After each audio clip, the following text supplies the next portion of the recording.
All right, my name is Chris Campbell. I'm a practicing CPA, and I work with individuals and small businesses to have them pay the least amount of taxes possible while keeping them out of jail. So today I wanted to talk about how folks are getting caught up with these PPP scams. I keep seeing on the news, it's almost a weekly thing now, where person X scammed for PPP loans and they got caught and now they're going to jail. What I wanted to talk about is lay out how folks are getting caught with this. And I'm going to give this a full disclaimer. I am not in the business of helping folks scam for PPP. I'm not going to lay out how to do it. I'm not going to lay out how to avoid getting caught. I'm just going to lay out some of the things that are creating red flags why people are getting caught. So do not reach out to me asking how I can help them avoid not getting caught. I am not in the business of doing that. I am not going to be on the next episode of American Greed. So the way that the PPP was set up, it was supposed to be a loan based upon the payroll of companies, right? So the whole idea was that during the pandemic, businesses stayed open and they continued to pay people for the jobs. These funds were supposed to keep businesses going and allow them to keep paying people even though business might still be down. So as a result of that, the loan amounts were calculated based upon payroll. So what they would do is take your past payrolls prior to the pandemic, so taking your average payroll from roughly 2019, taking your average for the year and providing that amount to you based upon payrolls. And what you had to do is show your prior payroll period. So you had folks that was promoting getting the PP. So I know a lot of people who got caught up with the loans didn't necessarily know and process the paperwork, but I know that there were people out there that were promoting it, and they said essentially, look, I know how to get the loan, give me a certain PC. So they would process the paperwork, create the paperwork, most of it was false, they would get a PC. Many folks who got caught up eventually, because everything was in their name, but they probably didn't do the paperwork. Here's how you get caught. So because it was based upon prior payrolls, people were generating false payroll tax returns and submitting those to the banks. And these payroll tax returns were showing that these companies, some of which were newly formed or didn't exist, had hundreds of employees and were paying out over the course of the year $500,000, $600,000, $700,000, $800,000 over the course of the year. So because the higher the payroll that you were able to show, the higher the loan amounts were. When you're hearing folks saying that they got $1 million, $1.5, $2 million, they were filing paperwork saying that they had companies that had payrolls of anywhere from $100,000 plus dollars, and that you had a ton of employees. So the problem that you're going to face when you're filing false paperwork, if you were actually paying those type of numbers, there's going to be an amount of paper trail associated with that. So the first problem that you're going to have is that with these, you had to file payroll tax returns. So you had to submit to the banks for the loans your quarterly payroll tax returns. So you're submitting payroll tax returns showing that you paid out in payroll $300,000, $400,000, $500,000. Guess what? There should be payroll taxes that you submitted along with these returns.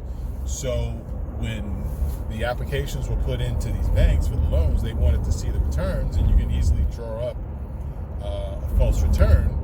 But when the auditors come and take a look, they're going to say, where are the payments associated with that? I know these scammers didn't go and submit the tax payments on prior years just to get it. So if you have a payroll of $500,000, you should have a pretty substantial payments for payroll tax. I'm sure the auditor simply did was they went and looked up these payments, saw that they didn't exist, and that creates red flag number one.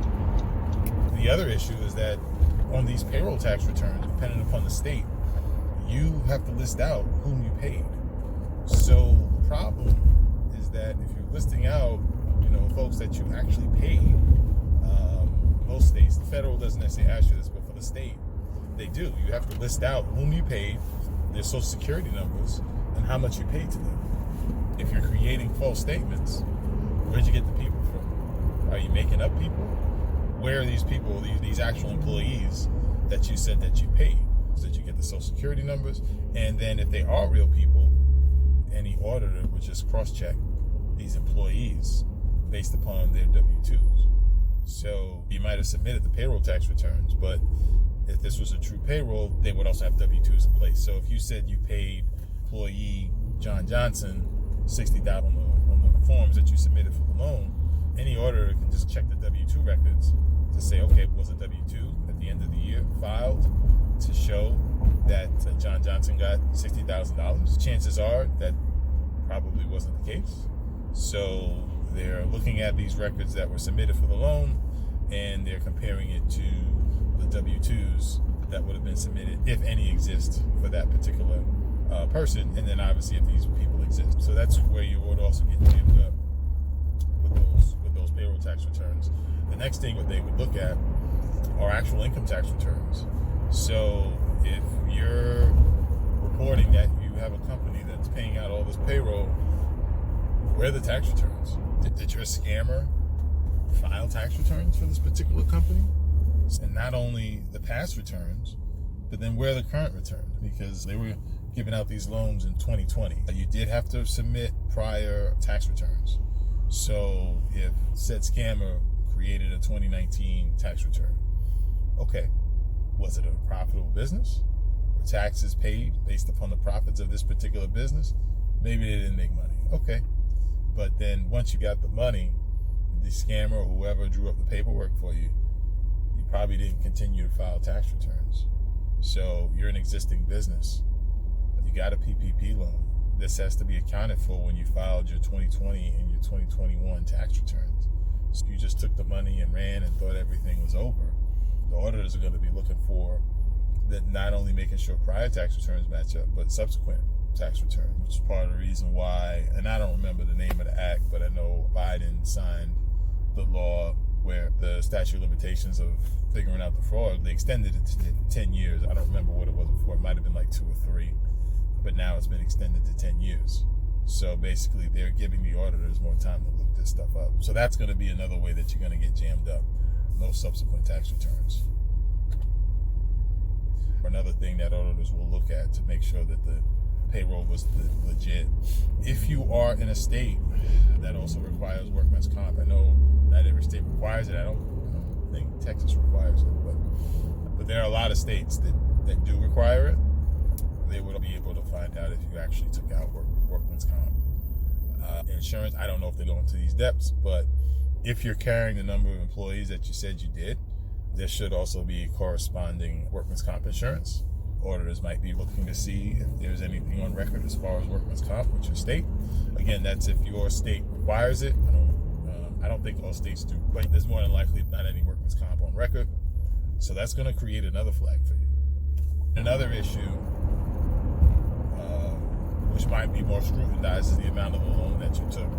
If you noticed, the forgiveness process for loans 150K or lower were streamlined, meaning that it was very simple. It was really just a one-page form that you had to fill out, and your loan was forgiven, or you went onto the portal, and they made it very easy to have loans under 150K forgiven. So that tells me that they're probably not going to look as closely at those loans, but anything over the 150 is going to get a bit more scrutiny, which I guess would make sense from an auditing standpoint. So if you created a fake loan and you got less than the 150, you actually might be okay, because they probably may not bother looking into it. That's why you see on the news, it's always folks that took larger dollar amounts. So that's going to be the downfall to some of you when you got greedy and took over that 150 mark. So that's going to be another issue. So that's all for now. Again, do not reach out to me asking me with help to get you out of it. I don't move like that. So that's all for now. So if you have any questions about legitimate tax or accounting questions, feel free to reach out. Happy to help. See you in the next one.